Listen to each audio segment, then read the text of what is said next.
Hi, and welcome to the FYN Virtual Learning Series for August 11th, 2020.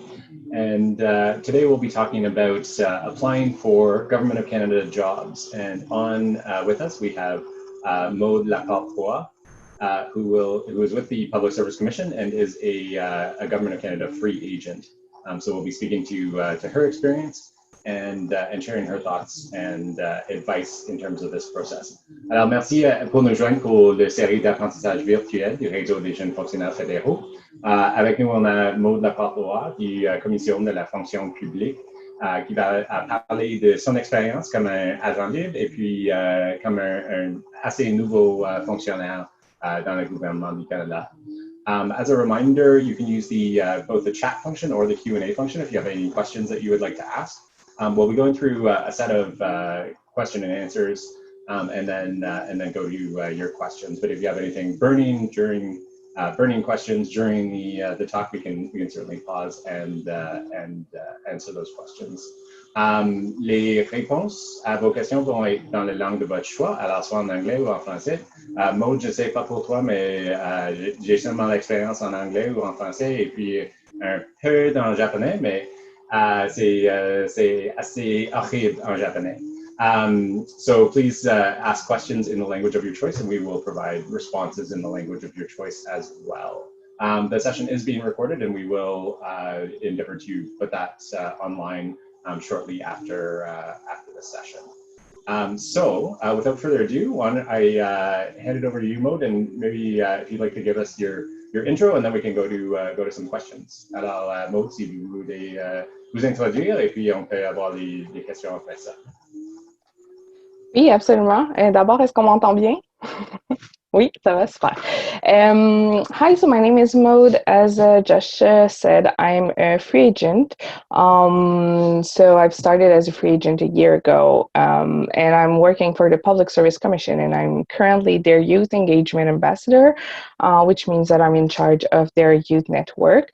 I feel that maybe what would be nice for me is to start by a quick overview of what I've been doing in the government since I've started. So we'll give you a little idea of my background. And then I think for sure today what I'm going to do is speak about my experience and what I've learned through this. So I don't like... J'ai pas la science infuse, je connais pas tout, mais je vais essayer de vous aider du mieux que je peux, puis de aussi transmettre des conseils que j'ai eus quand je suis arrivée dans la fonction publique qui m'ont beaucoup aidé à progresser. So I'm going to speak in both languages. If there's a problem and you would like for me to repeat what I've just said in French or what I've just said in English in the other language, please just let us know in comments and I will do so.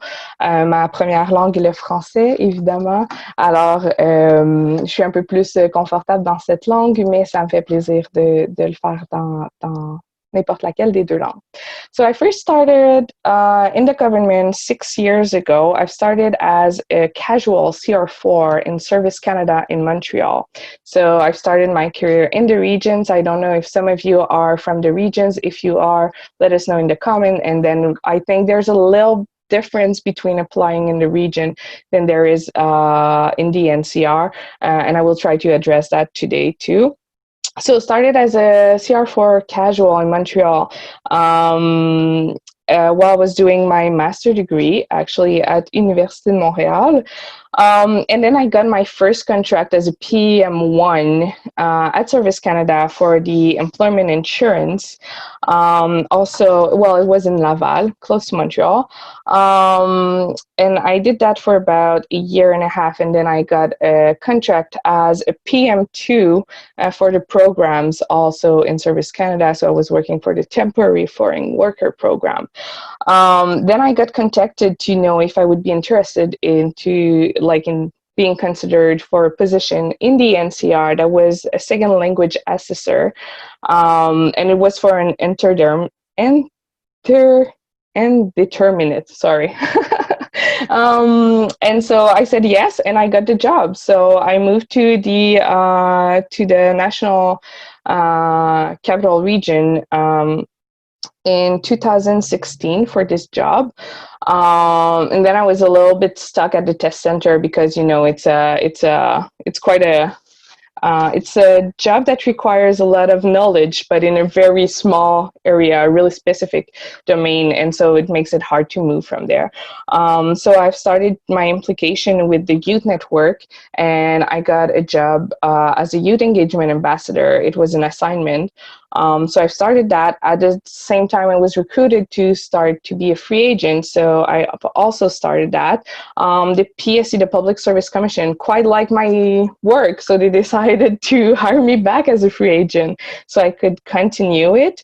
And I'm gonna finish soon my job as a youth engagement ambassador, and I just started this week in internal audit, so that's an AS5 that I'm starting right now. So within 6 years, I've started as a CR4 casual to an AS5 from Montreal to the NCR. I've been through formal process, informal process, networking, and so I hope I will be able to help you as much as how to apply to formal process and to posters that are quite different than going through your network and having some informal chat and find a job that way. So that's about it for my experience. Donc, si vous avez des questions par rapport à ça, ça va me faire plaisir d'y répondre. Sinon, je ne prendrai pas plus de temps parce que je pense que le plus intéressant est à venir. So, Josh, if you want to start with the question, I'm ready. Yeah, absolutely. And actually, we have a first question in chat, which is, what did you study in school? Yeah, so I did my bachelor degree as communication and politics, which is bidisciplinary. It was in Université de Montréal also, and I did my master degree in communication. It's a master in science. I know that some university have it in arts, some other it's in science, so mine is in science. So that's what I've studied. Awesome. So I think we'll go to a question in French next. Alors, la semaine passée, nous avons parlé des aspirations professionnelles. Alors, sur la même ligne, quelle est votre méthodologie pour trouver des nouvelles possibilités? So do you have a methodology for finding new opportunities? So back when I was in Montreal, je vais répondre en français. La question a été posée en français, faisons ça. Quand j'étais à Montréal, j'avais une perspective à très court terme. Donc, il y avait un emploi en particulier qui m'intéressait, qui était un PM4 à ce moment-là. Je trouvais que les opportunités sont quand même plus restreintes en région. Et donc, j'y allais un peu plus un pas à la fois. Quand je suis arrivée dans la région de la capitale nationale, les portes se sont grandes ouvertes avec tous les ministères qui sont là, toutes les opportunités. Et donc, j'ai commencé à réfléchir un petit peu plus à long terme. Mais par contre, quand j'ai eu mon emploi dans la région de la capitale nationale comme évaluatrice de langue seconde, c'est pas quelque chose que j'avais planifié du tout. C'était pas du tout sur mon radar. En fait, mon CV a été retiré d'un répertoire du recrutement postsecondaire. Et c'est comme ça que j'ai été considérée pour ce poste-là auquel j'ai pas appliqué en tant que tel. Et donc, ma méthodologie ou la façon dont je décide de ce que je vais faire prochainement est un peu un mix de planifier où est-ce que je veux me rendre. Donc, disons, pour moi, la prochaine étape, ça va être d'arriver à un niveau plutôt gestionnaire. Donc, de réfléchir à ça et de réfléchir ce que j'ai besoin d'apprendre pour réussir à me rendre à ce niveau-là et choisir en fonction de les opportunités d'apprentissage que les différents postes peuvent m'offrir. So that means that sometimes I'm going to plan something that I want to do and go there. So the ambassador position was that I want to do this, but the internal audit position was offered to me, and I was like, yeah, why not? I think it's going to be a great opportunity to learn some things that I think going to be useful after that. So it's a mix of both, and I think a big chunk of it is to be open to new opportunities and to offers that I receive, but also keeping in mind of what's going to be useful for my midterm goal, let's just say. That makes sense. And I see we have some questions in the chat. So the first, or in the Q&A, actually we have 7 questions in the Q&A, which is quite busy. So the first one is, can we have an explanation of what a free agent within the government is? Alors, c'est quoi un agent libre dans le gouvernement du Canada? So the Free Agent program is a mobility program designed for the federal government. So basically what it is that I have an indeterminate position that has been transferred to my host department, which in my case is TBS, so Treasury Board. But it's kind of an empty shell, so I don't have work there. So what I have to do is find assignment across the public service to have a day-to-day job. Even though I'm still indeterminate, I have kind of those contracts around the government. So that's a mobility program. So you still have kind of your privileges of being indeterminate, but you can try multiple jobs across the government. It's kind of difficult to understand, especially if you're not super comfortable with the government environment already. But yeah, so it's a mobility program, and it's just people going from contract to contract, even though they're still indeterminate public servants. Yeah, absolutely. And I think Marcella or Kristen could post the link to the free agent Twitter feed, and you can find more information there as well on that. La deuxième question, c'est est-ce que vous avez des conseils pour les personnes qui veulent développer leur carrière dans les régions et ne veulent pas déménager aux régions du capital national? So what advice would you have for career development for employees who don't want to move to the NCR? I think it's totally possible. I think that probably the COVID situation right now will open new opportunities for people in the region. So the one thing, and I know that a lot of free agents do that, and you don't have to be a free agent to do that, but maybe you can look into NCR position that doesn't need to be based in NCR. So remote work, does it allow to remote work? If it does, maybe you don't need to move to the NCR, and then you can have some position that are NCR based, but that you can make remotely. I know that like for me, I hate telework. It's really not for me. I love to go to the office, and right now is a really painful time. So if it's like that for you in the region, you have many opportunities through different departments. My suggestion for you is to make sure that you increase your network, that you have a good network with public servants in the region. So that way you are aware of the different opportunities in the different department that are based in your city. For example, I know Montreal, so I'm going to refer to that, but if you're from a different region, it still applies. But so I know that in Montreal, there was Service Canada, there's the Public Service Commission that is there. Statistics Canada has an office there. So there's different, CRA, so the Canada Revenue Agency has an office there. So if you can find public servant in those different departments, and they not necessarily they will have a job opportunity for you, but maybe they will hear about what's happening in their department and what kind of opportunity you have.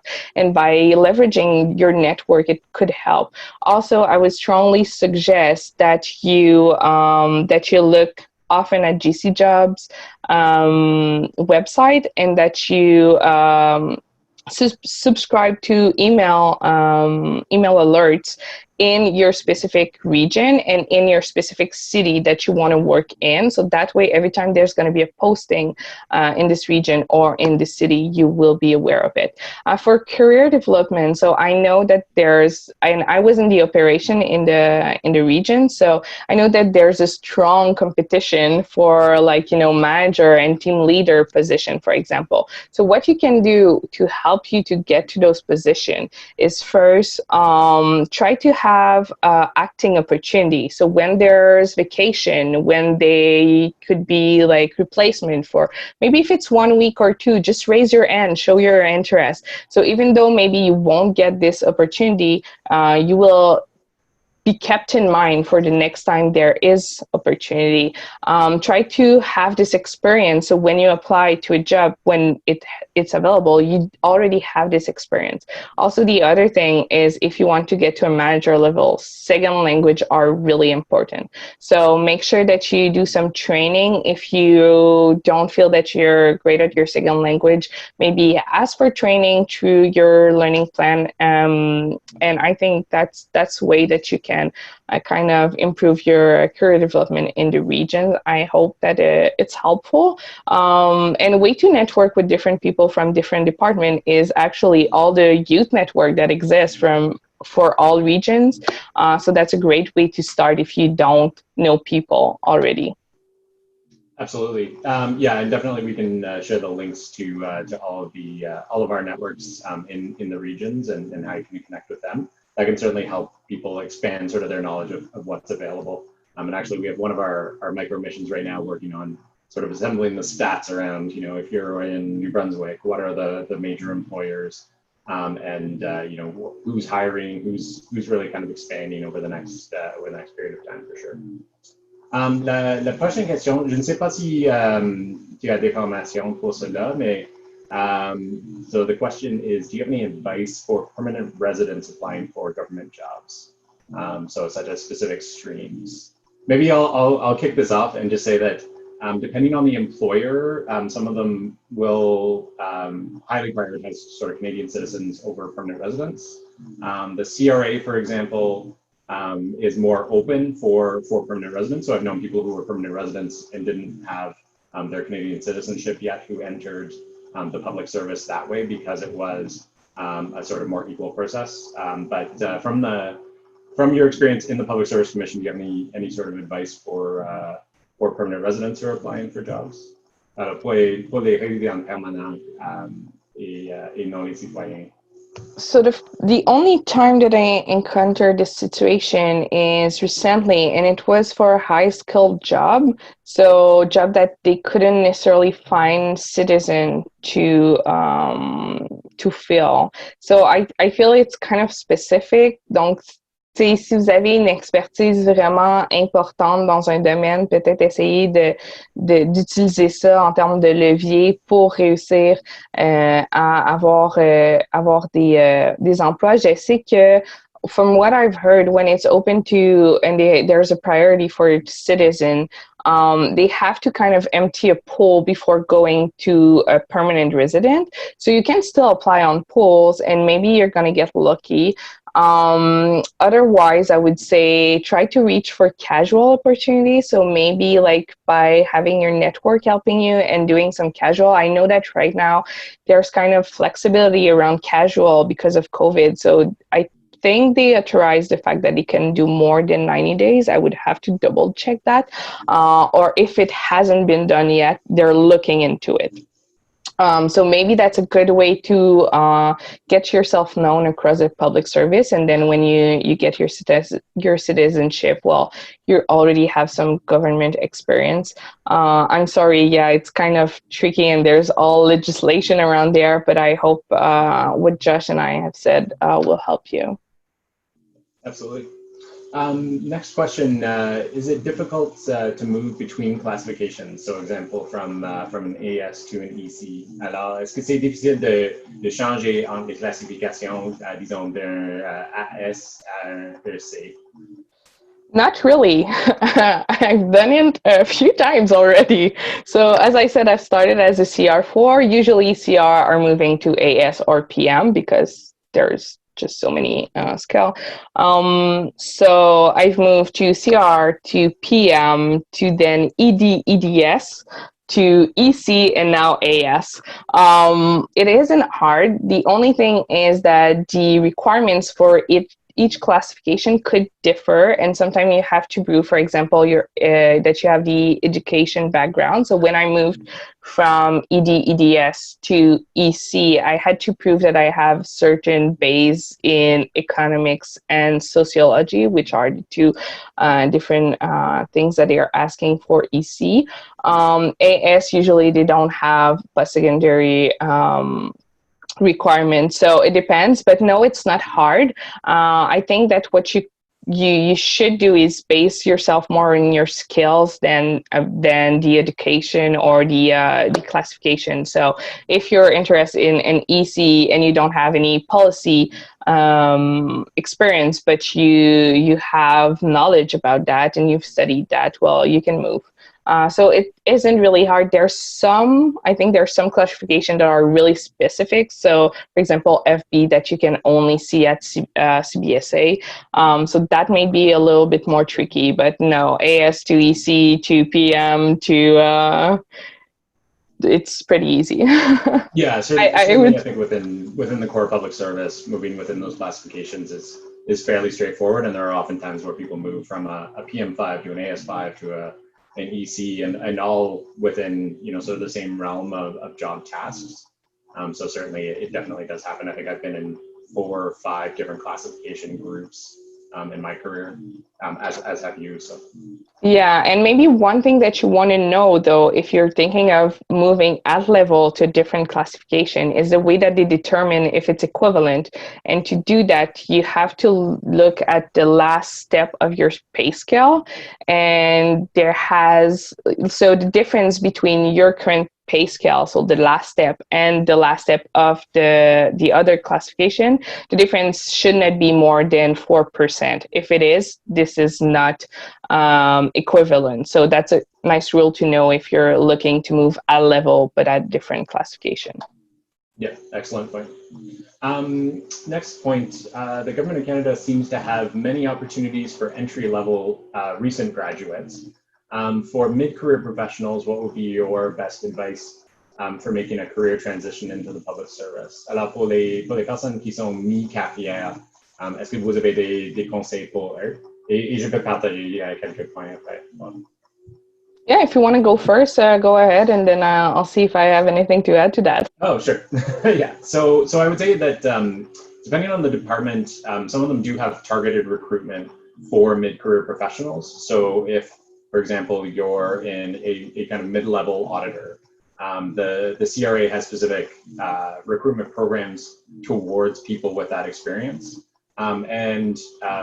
You know, looking at the kind of different agencies as well. You know, I formerly worked at CMHC. They tended to recruit a lot of people from the housing industry to work on housing programs and mortgage programs. So it really depends on each department as to what they're looking for. But I would also say that if you're looking at, you know, you just want to get into government, you just want to get out of the private sector, you know, there's nothing limiting you from taking a more entry-level opportunity and then, you know, being able to apply your experience to move up more quickly over time. Yeah, that's great advice. Yeah, as you said, like there's some posting for external, for example.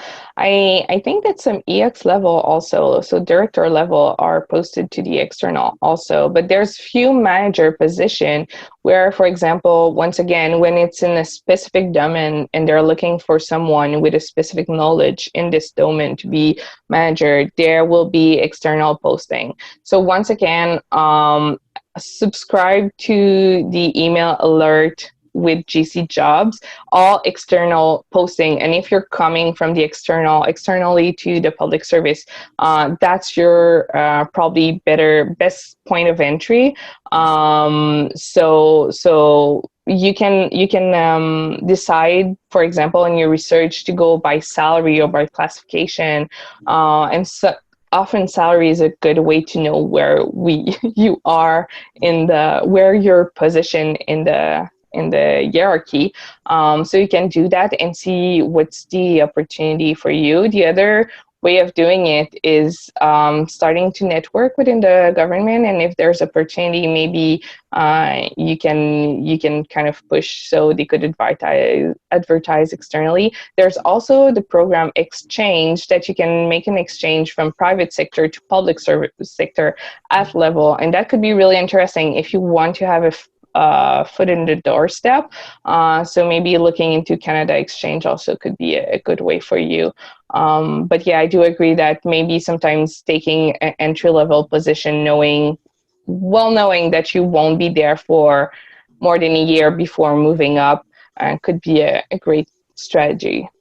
Yeah, absolutely. And Marcella or Krista, maybe you can post the link to to Interchange Canada, which provides those opportunities for people coming from the private sector into the public sector. Certainly, we've had colleagues who entered the public service that way, and we've seen a number of organizations hiring for specific skill sets where they need somebody for a couple of years to come in on interchange and work in that role.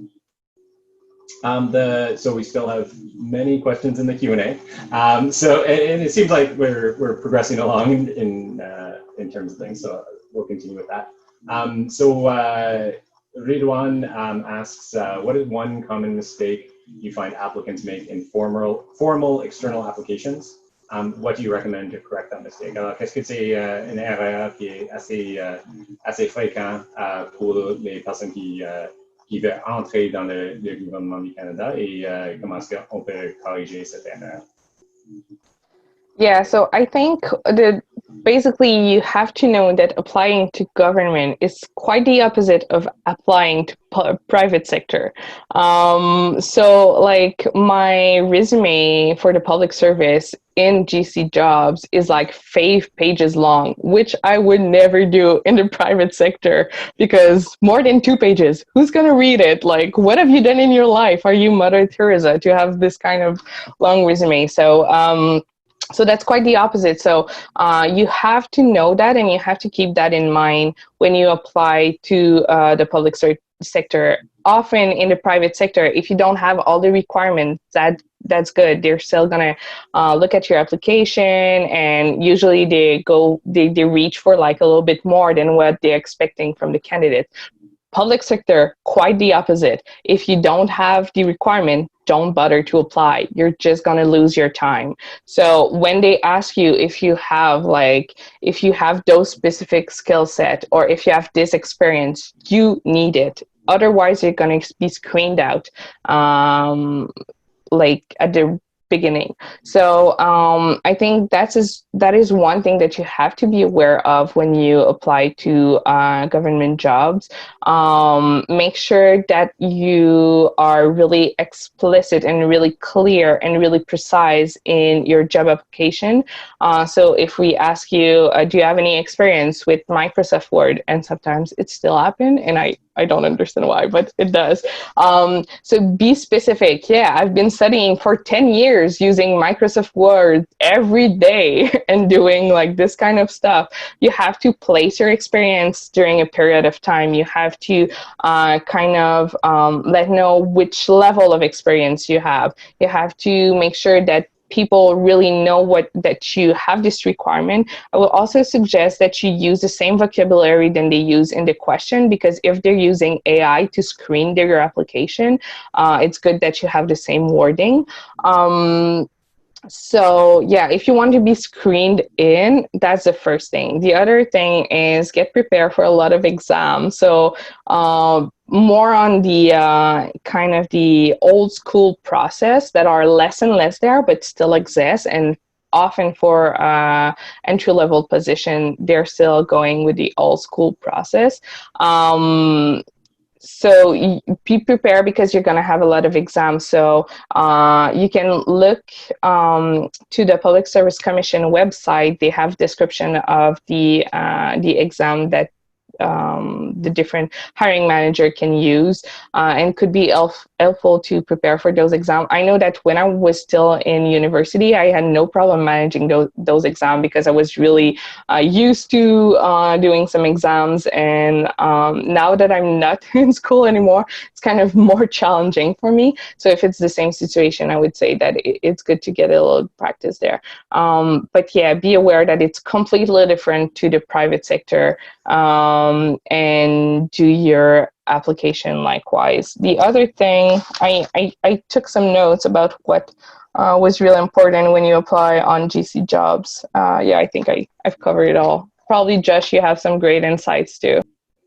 Well, hopefully, but I think I would say, be aware that when you're applying to a job, if it's an external process, there might be 100 applicants for that job. There might be 30,000 applicants to a job. So if you're applying to something like the post-secondary recruitment processes that usually come out in the fall, oftentimes those will be hiring for 10 or 20 positions and have 30 or 40,000 people applying. So, be aware that, if you have 30,000 applicants, then the main job of those HR advisors is going to be to try to whittle that down to a manageable number to get you an interview. So focus on, as Mo said, those exams, but first focus on making sure that your application isn't screened out by the computer because you've used all sorts of acronyms and haven't described your experience correctly. I think, Mo, you had a very valid point in terms of don't apply for jobs that you're not qualified for, because as a hiring manager, I've seen far too many of those where the language requirement isn't met, the experience isn't met, they can't start when I'm hiring for, and they're still spending time on that application. Yeah, and I would say another thing is try to apply sooner than later. Sometimes when there's too much candidate, they could close the pool before the end date at the beginning. So you want to make sure that you won't start an application and then get kicked out. The other thing is if you apply to repertory, and maybe Marcella, since we're talking about application, we could have these slides about job poster, and what you want to look for when you're having a job poster. Sure, I'll pull it up right away. Thanks. And so one of this also is what's the kind of thing, well, what they expect from this poster. So sometimes it's because they have one position to fill. Sometimes it's because they want to make a pool. Sometimes it's because they're just opening a repertory. And so with the repertory, I think it's that, répertoire in French. What's happening is they take a resume in waves. So they have a first wave and they take resume, they assess those people, and then second wave. And then because often they're open for a longer period. So maybe if it's the kind of thing you're applied to, you want to make sure that you do it earlier than later, because you want to be in the first wave to be assessed, because then they're going to fill the position probably with those for first wave. So I think yeah, exactly. So I think it may be a little small, but I've just narrowed down the little things that you want to look. So first, where's the position? Then what kind of contract are they giving? Is it indeterminate? Is it a deployment, an assignment? So that's something you want to look at. What's the closing date? It's really important. So if they say it's that time, don't try to apply after that. It doesn't work. Who can apply? That is really important. So I took an internal poster. So now it's you see it's public service employee. But if you're not in the range that can apply, don't bother apply, because you're going to be screened out once again. Usually when it's external processes like Canadian citizen and permanent resident or something like that. But look who can apply, because sometimes there's a range restriction. If it's Greater Montreal, people that already lives there, if you don't live there, don't apply. Ensuite, les intentions du processus, that's what I was saying. Is it a repertory? Is it a pool? So here you see there's actually one position to be filled.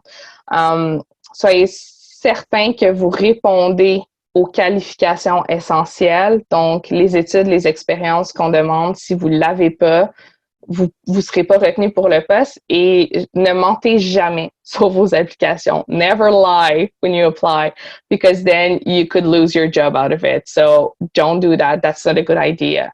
And then you also have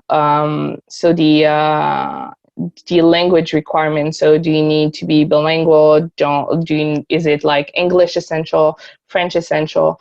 So those are the things that you may want to look at when you're thinking of applying to a poster, because you don't want to lose your time. It's so long to apply sometimes that it's great things to look at. And so when you apply, make sure that you're explicit and precise. I think I've already said all that. And what I would suggest, strongly suggest, have a document with all your answer, because often the same question about the same experience are coming back, and you're just gonna save so much time by keeping your answer. So I think it's also a great way of like when I started and I was just applying to everything that I could because I just wanted to have a first contract. That's what I was doing, because otherwise it would have been taking too long. I see we have a question in the chat. So Valerie asked, how did you explain your experience and economics and sociology as a communications major? So I assume she's meaning in terms of moving to the EC classification, which requires either a degree and a specialization in one of a number of areas, or experience plus a degree.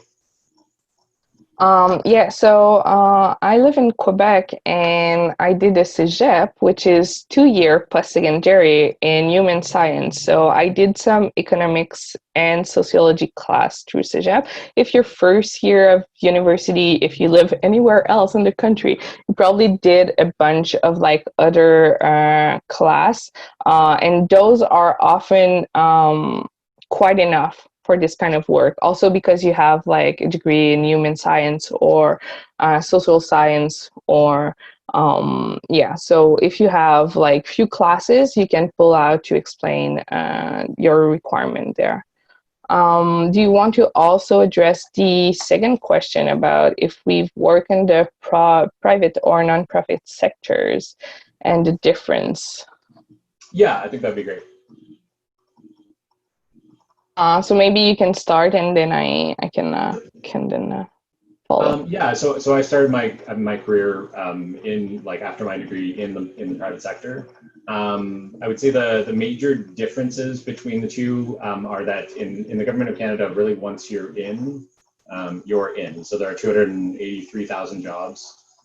There's some level of assumption that you're not going to spend your career with one organization or in one job or in one team. And I think managers and directors and everyone in every organization is of the assumption that people move to other areas, and there's no sort of hard feelings about that, at least not that I've experienced. In the private sector, I would say it's more, there's more focus on kind of organizational like longevity and loyalty in terms of, you know, staying with one company, building your career there. It's more problematic if you're looking for other opportunities, because sometimes, you know, that will cause issues with your current employment if you're looking at other companies or looking at other areas. So at least that was my my experience was, you know, if I was interviewing somewhere else, I wasn't sharing that with my manager in the private sector until I had a decision and I was moving on to another job. Yeah, I agree with you. I feel like often manager try to lift you up and help you to find other contracts and find things that will suit you, and help you grow. I feel like in the public service, we have so much opportunity to grow and to learn and to develop. And I think they really have this employee focus about like helping you to develop in your career with the public service. I've also worked in the private sector, actually nonprofit, while I was doing my master, and also worked a little bit in the private sector before that, but it was more like student jobs. But yeah, one thing also, and also, again, I'm living in Quebec. If I was in BC, it would probably be totally different, but the salary and the hours were quite better in the public service. And that's why I decided to like try to keep a job in the public service, because like having 37.5 hours a week and having a good salary and vacations and sick leave and all those other great things that come with a job with a public servant were certainly appealing to me. Also, when you start your career, I feel like in the private sector, they're asking a lot of you. Like they kind of, I would say, ils pressent un peu le citron, and when you don't have any juice left, they just like move forward to another new employee that they can like have a lot of work done by them. And I think that's the one thing also that I didn't find in the public service. Maybe other people have different experience, but mine was pretty good on this side. Yeah, absolutely.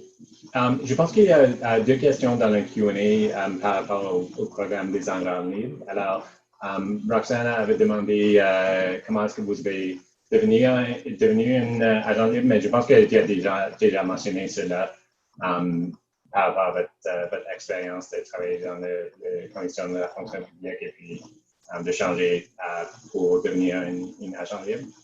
La deuxième question, c'était par rapport à l'échéance qui était le 7 août pour devenir un agent libre. Alors, est-ce qu'il va y avoir une autre opportunité de postuler pour cet emploi? So there are a couple questions in the chat around the free agent program. So one was, how did you become a free agent? And if you want to expand on that, feel free. And then the second one was, will there be another opportunity to apply? So the deadline was last Friday, August 7th. And there are fairly regular intakes. It's not on a very strict schedule, but do you want to speak to those 2 points? Sure. So I became a free agent by applying to the free agent program. I got when there was a recruitment going on, I got the information through my network, and I was like, I thought it would suit me well because I love to experience different things. I get bored easily in a job doing it for a certain amount of time, and I like kind of this learning curve that I'm going through, and then after a while of doing the same thing, it's just like not challenging enough so far for me. So I thought it would be great for me. It would be it would suit me well, and that I could be a good free agent.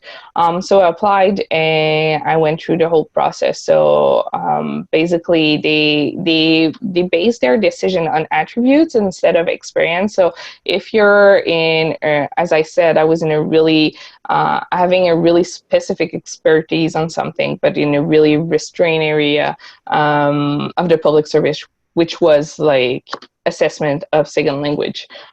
It is great. I could have done my career there, but that's not what I wanted to. And so yeah, I demonstrate how I have the 14 attributes. I made my application there. Then there was individual interview, group interview, and I went through the whole process demonstrating that I have those attributes, and that's how I got to be a free agent. It's at level, so no matter which level you are within the government, as long as you're an IX -1.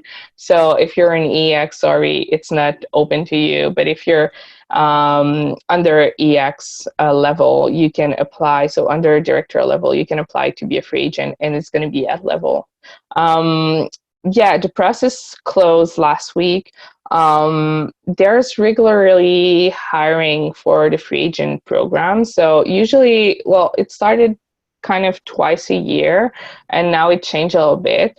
So there's a new host department joining the program, which is IZ. So innovation, science, and economic development. And so what they're looking at, I think right now, is hiring 15 people to have kind of half a cohort there. And so usually there's 30 position possible by department. So I would say maybe within the next year probably, that there's going to be another opportunity. But yeah, there's quite often opportunity to apply to be a free agent. So at least once a year, sometimes twice a year. But keep your eyes open. Follow them on GC Collab. Follow them on Twitter. Every time there's a new process going on, you're going to see it through there. Yeah, absolutely. The next question is, management will not authorize SLE for students. For students hoping to be bridged into the public service after graduation, how can we make our applications better? And I'll just say that I'm not sure if they're meaning that they won't authorize testing or training in terms of second language. So, mais est-ce que vous avez des conseils pour les étudiants ou les personnes qui veulent rentrer dans la fonction publique d'améliorer leur langue seconde pour qu'ils puissent être un meilleur candidat? Donc, pour les tests, so for testing, it's possible to be tested as a student. It depends on your manager. Right now, it's super hard to be tested at all for SLE because they have a COVID priority and they kind of not doing the testing as they're used to. So right now it's only for hiring purpose. But as a student, you can be tested for SLE. Your manager can request a test for you. Even more if they think of bridging you, it will be already done. And sometimes the waiting time for a test is quite long. So they want to do it in advance a little bit. So it depends on the manager though. For the second language training, as a matter of fact, I don't think that many departments open those opportunity to students because often it's quite popular and they have trouble to like de répondre à la demande. Ouais, Yeah. So that's why often as a student, it's not something that is possible for you. What I would suggest is if you have possibility to have second language class at university, do that. If you're in a bilingual university like Université d'Ottawa, Ottawa U, just find students that are francophone and practice with them. And if you're in a region where there's bilingual people, well, try to practice with them. Also, you can try to ask your colleagues what kind of opportunity you can have, because depending of the region, it could be really different. And yeah, so, and once you're going to be bridge, if there's a bilingualism requirement, you can, you're then going to be tested and they're going to see your level. There's a possibility to be bridge and to be hired with an exception for second language requirement, which means that within 2 years, you need to reach the second language requirement. And so the department will have to help you to achieve that by providing some second language training for you. Not all departments are up to do this, but it's something that does exist and it's something that happens also. So it's a possibility also. I hope it's answering your question and it's useful. Oui, certainement. Et je pense qu'il y a certains ministères qui ont ce programme de avoir les personnes qui comptent avec un niveau n'importe quoi en français, puis il fait d'entraînement pour devenir CBC ou BBP. Je pense que les affaires mondiales, c'est un de ces ministères pour lesquels ils ont ce programme. So we have a couple questions around student hiring. So Charles has a couple questions. One is what recommendations or advice do you have to students graduating in the COVID-19 economic situation? And then the second question being, can graduating students apply to post-secondary recruitment processes in the fall if they're in their last year and graduating in the spring?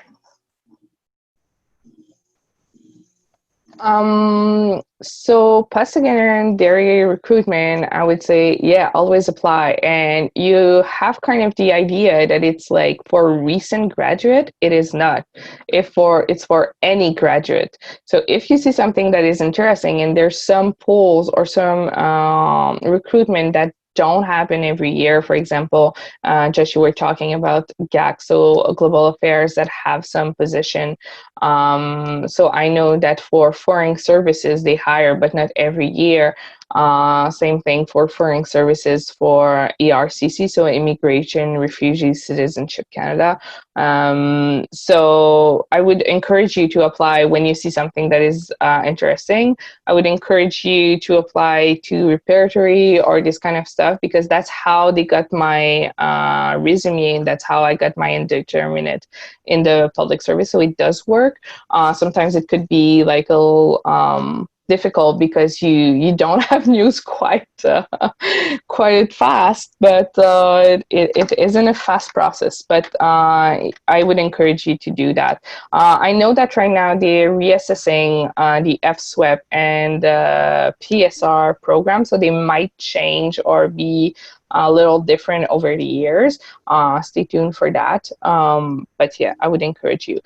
For new graduate post-COVID, oh my God, I'm sorry for you.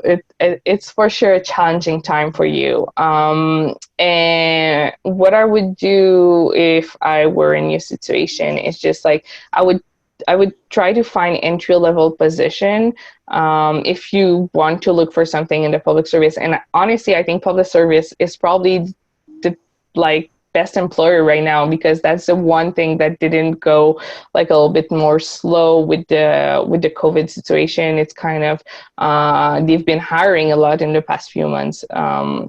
Contrary to all other sectors and private sectors. So that could be a good way of doing it. Trying to look for entry-level position. Try to look, even if it's something for like short-term, like CRA, or I know that there's le recensement avec Statistique Canada that is coming and they're hiring for that. So maybe it could give you like something for a few months and then you can go to a longer process through this time. So apply to entry-level position for sure. It could be quite good. If you're a student right now within the government, try to see for bridging opportunities. And you don't have to be bridged in the department that you're currently working in. So you can reach out to your network and try to find some bridging opportunity there. So that could be also a good thing of doing it. Or maybe you could have a casual for a few months and it will give you the opportunity of finding something a bit more permanent. But what I would say is like be flexible. So if we offer you something, even if it's just for a few months, maybe this flexibility will pay out at the end. So that would be my suggestion. Josh, what do you have to say about that? Yeah, I'll just add that for post-secondary recruitment, it should be relatively clear on the poster what the requirements are. So if they're hiring, if it's a posting that comes up in October, and they'll be relatively clear on the timeline. So they'll say, you know, you have to have a degree finished by April 2021. Some of the processes that come out will be geared towards people who have already graduated. But it will be clear on there sort of what the requirements are in terms of that process. Alors pour le recrutement des postes secondaires, ça va être assez clair si tu as besoin d'un degré ou diplôme maintenant ou dans 6 mois, 8 mois, 10 mois. Certainly one of the processes I applied to when I was trying to get into the government was you had to graduate by, I think it was July or August of the following year. And then really that recruitment process in terms of interviews and testing took actually like 8 months. So hopefully some of those timelines have shortened in recent years. But yeah, definitely a good way to try to start your application is through those post-secondary recruitment processes. Alors on a 10 autres questions et 8 minutes. Alors je pense pas qu'on va avoir les réponses à chaque question. So we have 10 questions in the Q&A and 8 minutes to answer them. So we'll maybe take a few extra minutes beyond 2:30, but we'll try to answer as many questions as we can. And I'll go through and kind of see which quick hit ones we have here. So there was one question around, does applying for multiple jobs work against you when HR is screening applications? My answer to that would be absolutely not. I applied to like 35 jobs, and it really is a bit of a numbers game. If you're applying to one position and 1,000 other people are applying to it, well then, you know, your chance off the bat is 0.1% chance of success. If you're applying to, you know, 15 or 20 or 30 jobs, you know, there's nothing held against you in terms of that. But Maud, any advice? Yeah, apply as many jobs as you can. Yeah, for sure. Once you have a contract, like maybe you can slow down, but if you're looking for a contract, for sure, apply. Yeah, absolutely. So another question was around in the poster, when they say employees holding a substantive position, what does it mean? So is it only indeterminate or terms as well? Generally, I think that is for permanent employees. So you don't have a substantive position if you're a term employee because your position's based on contract to contract. So yeah, I think they're really meaning indeterminate employees, and oftentimes they'll use indeterminate position or indeterminate employees. Maud, any thoughts on that one? Yeah, I would say just like you. Perfect. Il y avait une question de Valérie de comment distinguer vous-même dans le pool de FSWEP. So how can you distinguish yourself in the FSWEP pool? I'm actually in the process of hiring a student right now, and I guess my advice there would be to include as much that does kind of differentiate you from another candidate. So if you have a side business, if you have different initiatives that kind of show what you're capable of beyond simply the information in your resume, include those hyperlinks, include whatever you can that draws someone's attention to your resume. The less information you provide, or the more it seems like every other candidate, then the less attractive that is as a candidate. But Maud, your thoughts around that? Keep your information up to date. Like I have hired one student for a project and I asked for 50 resume, and on that there was so many people that were not in the NCR, and it was for an NCR position. So I'm sorry, but I needed someone that could be here actually because it was for an event that was here. Keep your information up to date. If you're not available, like say that you're not available. If you are available and looking, make sure that your information are good, because I tossed away so many resumes because they were not answering to what I wanted. And they're also like looking into FSWEP program right now, as I said. So maybe it's going to be a little bit more easy in future. If you already had a contract as an FSWEP student, you can go through your network after that. But yeah, I totally agree with what Josh said. The next question, do you have any advice on how to get your foot in the door of the public service? So in order to have access to the insider job pool, and are there specific positions that are easier to get into? Alors, est-ce que tu as des conseils pour entrer dans la fonction publique? Et moi, je pense que ton expérience, c'est bon de prendre une position à court terme, à un niveau un peu comme inférieur à votre expérience et votre éducation. Mais est-ce que vous avez des conseils par rapport à entrer, comment entrer dans le gouvernement du Canada? Je dirais que tous les postes d'entrée, tous les postes dans les opérations ont vraiment besoin de gens. Un coup que vous êtes là, vous pouvez appliquer à l'interne. Des fois, c'est un petit peu plus dur de sortir des opérations. Vous avez peut-être moins d'opportunités de développement, mais c'est certainement le meilleur moyen d'entrer dans le gouvernement. Je vous recommanderais pas les centres d'appel parce que des fois, c'est plus difficile d'avoir le temps de postuler. But entry-level position operations are a good way to get a foot in the government. They're recruiting a lot. They have a lot of opportunities in the regions. So I think that's the one way, the best way, the fastest way to come within the government. Yes, absolutely. And I think, Service Canada and CRA really regionally are the biggest hiring organizations for new and young employees, and really have pretty frequent recruitment campaigns that you can apply to. Though my advice, if you're doing that, is don't go too high in the pay scale. So if you want to entry-level position, make sure that you keep an entry-level position, because if you have opportunity at the same level, they won't let you go because of operations.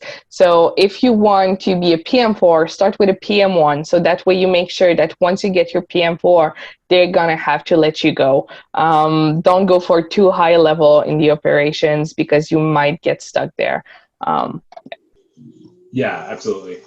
So we have a few other questions. So what should one do if they're interested in a GC position, but don't have the qualifications or experience yet?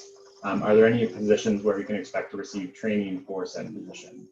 Maybe I'll start this off and just say, every job that you get should involve some level of training for that position. But certainly some pools and processes are more so geared towards people who are coming into positions where they're expected to develop in that position over a 12 or 18 or 24-month period of time. But I think one of the things that Maud and I are very involved in is youth networks and young professionals networks. And certainly for me and for a lot of us, I think that's been a way to gain experience that you don't have, is to gain professional experience by working on projects within that context. Alors, les réseaux, je pense que ça vous donne une opportunité d'avoir l'expérience que tu ne peux pas avoir dans votre position régulière, certainement. Et puis, il y a beaucoup de réseaux. Il y a les réseaux dans le gouvernement du Canada et puis des réseaux comme le IAPC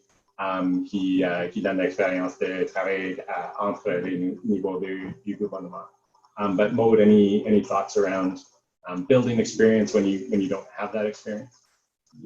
Well, I would say if you know that there's a certain level or certain position that you're interested in and you don't have the requirements yet, try to find other jobs that you will have those learning opportunities. So you will have the opportunity to learn those skills that you don't already have, or experience that you don't already have. And so that way you're going to be able to think it as a next move instead of doing it right now. It could be a good way of okay, what do I need to get there? And then learning that. But yeah, as Josh said, some jobs, comes with training.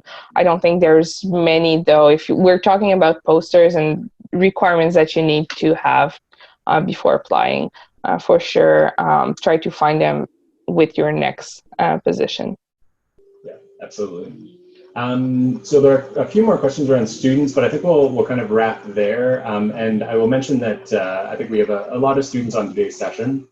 So make sure to register for the August 19th closing event for students. Alors, l'événement de clôture pour les étudiants du gouvernement du Canada, ça va avoir lieu le 19 août, and Marcella can add the links in the chat so that you can register for that. That's in partnership with the Canada School of Public Service.